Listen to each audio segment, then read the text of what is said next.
Welcome to Motivation at Hand. To know is to know how. Wu, a concept denoting absence or negation, is a foundation. Negation holds diverse interpretations, implying action or creation. Yet, after careful examination, forcing emerges as the most accurate translation. Thus, the principle of non-forcing permeates all aspects of existence. Artistic performances, be it dance, acting, or music, reveal contrivance. Inauthenticity taints their essence, rendering them unnatural. While some Taoist students perceive Wu as passive idleness or laziness, its true meaning extends beyond. There exists a time for action. Just as in judo, physical strength is summoned judiciously.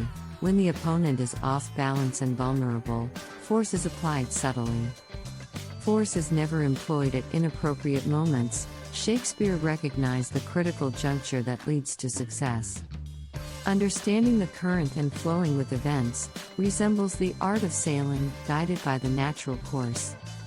Hence, a renowned saying in the book asserts that superior virtue does not aim to be virtuous, and therein lies the choice. Inferior virtue clings to virtuosity, unable to embody true goodness. Authenticity, therefore, is not sought deliberately or contrived, but rather discovered within inferior will. Our relentless pursuit of being obstructs true existence. Being in the state of Wu transcends passivity and spontaneity. Realizing our interconnectedness with the Tao, the indescribable, ultimate reality of the universe, we do not immediately seek indulgence and pleasure.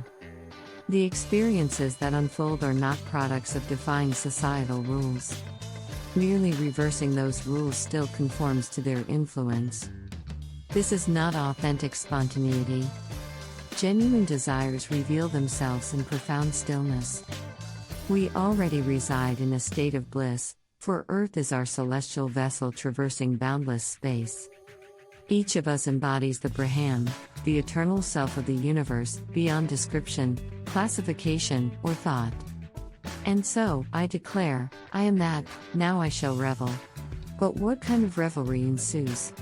Instead of simply conforming or reversing societal rules, we must recognize that true spontaneity arises only in profound stillness. Heaven reveals itself in the quietude, as the earth becomes our spaceship soaring through space. In Asia, the East is referred to in esoteric dictums. It is known as the void, a concept of profound significance. Most are unaware, but it all comes down to space, an eternal expanse impossible to define.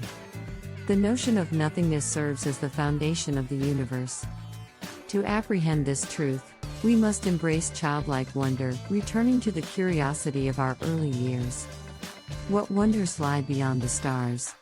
How vast is the continuum of time? Mama, the child asks, how long does it go on? Always and always and always, comes the reply, exciting the child with the notion of eternal continuation. And then, the child ponders, considering the concept of time, how far back does long ago extend? The Bible speaks of God creating the heavens and the earth, but what preceded that act? A jest suggests God devised punishments and hell for those who pose silly questions. But, of course, it remains a jest. The child imagines God existing indefinitely, without a discernible beginning. Similarly, we contemplate death, the eternal slumber from which we never awaken, as if we had never existed. Not only do we vanish, but everything else does too, resembling the state before our birth. And what if we were to awaken without ever having slept? There's a peculiar deception at play. A curious feeling engulfs us, as we ponder these questions deeply. Children, however, delight in embracing that peculiar feeling.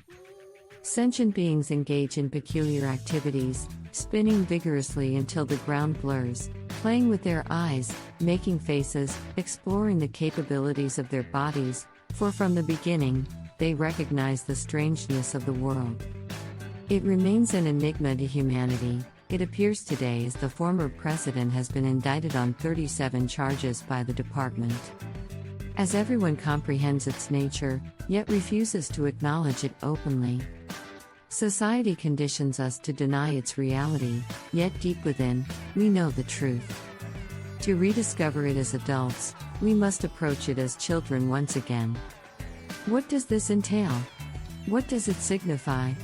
Ladies and gentlemen, please leave your ideas and opinions behind, along with your philosophical and religious beliefs, even your logical constructs. I propose this with intention, temporarily setting them aside, allowing us to perceive what is, as if we were devoid of language. Red is not merely red. Blue is not simply blue. Hard is not exclusively hard. Soft is not solely soft. America. Social media, which includes families, individuals, and all sentient life. Gaia or Earth. To respect the 21st century pronouns. She, he, it, they, them, and all other syntax created, Mother Earth is the home to all of us. Much appreciation to you for giving of your time with us at Motivation at Hand. To know is to know how. We trust you will come back soon.